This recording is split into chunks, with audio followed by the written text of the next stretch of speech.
Halo, ini saya gurunya Resa yang mengantar Resa di rumah sakit, Bu. Resa di rumah sakit, Bu, belum sadar, sudah ditangani dokter. Kebetulan dokter yang menangani mau bicara sama Ibu. Dokter, ini orang tuanya Resa, Dok. Halo, selamat sore. Orang tuanya Resa. Ya, benar, saya orang tuanya Resa. Saya gurunya Resa atas nama Rahmat dari sekolahan, Bu. Mau sampein, Bu, Resa di sekolah jatuh terpleset di tangga, mengalami pendarahan di kepala belakang, pingsan gak sadar, Bu. Benarkah? Benar sekali, itu Resanya langsung dilarikan ke rumah sakit sama gurunya atas nama Budian. Untuk informasi lebih lanjut untuk mengenai rumah sakit dan kondisi terakhirnya, silakan dihubungi langsung Ibu Dian yang berangkat tadi mengantar Resa ke rumah sakit, Bu, ya. Ini nomornya dicatat, Bu, langsung dihubungi 0812 1245 7221. Langsung dihubungi, Bu, ya, karena itu ditungguin hubungannya, Bu, biar ke rumah sakit juga mendampingi Resa. Terima kasih, selamat sore. Setelah orang tua mendengar telepon tadi tentunya akan melakukan atau akan mengalami kepanikan. Kemudian akan menelpon kembali nomor yang telah diutarakan oleh para pelaku untuk melakukan konfirmasi. Dan pelaku tersebut akan mengubah perannya menjadi pegawai rumah sakit. Seperti apa, Mas? Jadi gurunya. Halo, ini saya gurunya Resa yang mengantar Resa di rumah sakit, Bu. Resa di rumah sakit, Bu, belum sadar, sudah ditangani dokter. Kebetulan dokter yang menangani mau bicara sama Ibu. Dokter, ini orang tuanya Resa, Dok.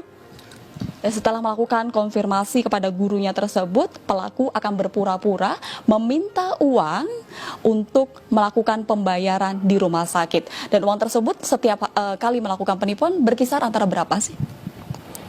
17.700.000. Ini sudah melakukan aksi ini sejak tahun 2009. Lalu data-data orang tua ini didapatkan dari mana?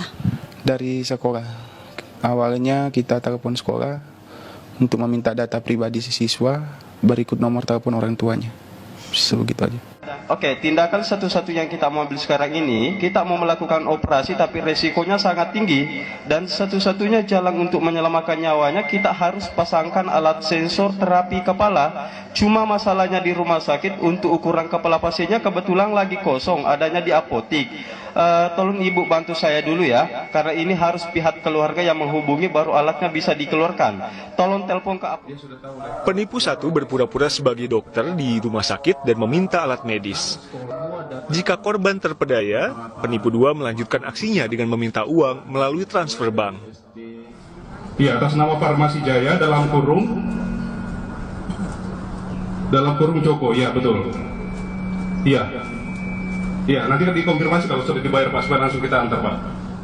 Pelajaran dipetik, berhati-hati jika mendapat telepon semacam tadi.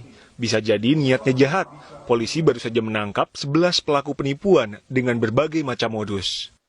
Bahwa pelaku ini mencoba menghubungi, nanti kami akan sampaikan detailnya.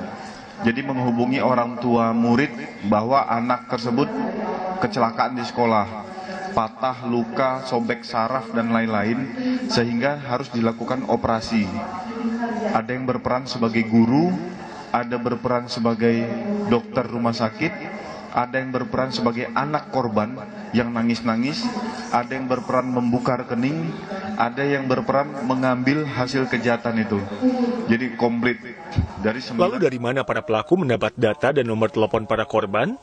Mereka mengatasnamakan diri mereka ini orang yang bekerja di Dinas Pendidikan, sehingga menghubungi pihak sekolah untuk meminta data murid dan wali murid, alamat rumah beserta nomor telepon rumah dan handphone. Dari situlah mereka random menghubungi para orang tua korban. Jaringan penipu yang berasal dari Sidrap dan Makassar ini telah beraksi sejak tahun 2011 di sejumlah daerah dan merampok uang hingga jutaan rupiah per korbannya.